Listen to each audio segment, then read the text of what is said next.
How to get a free domain for Shopify. Getting a free domain for your Shopify store involves a few options, and here's how you can do it. Sign up for Shopify. So if you haven't already, sign up for Shopify and create your store.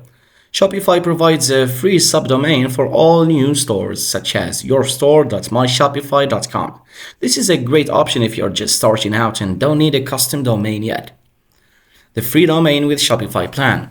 When you subscribe to the basic Shopify plan or higher, you can get a free domain for 1 year. For example, myshopify.com to .com directly. Then activate the free domain. So go to the domain section in your Shopify admin and choose the get a new domain option, and you'll receive a free .com domain for the first year.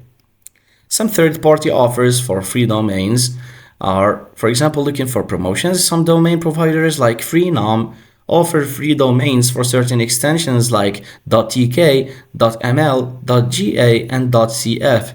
These are not ideal for business but can be used for personal or testing purposes. After getting your free domain, you can connect it to your Shopify store through the domains section in the Shopify admin. And that's how you get a free domain for Shopify. Thanks for watching.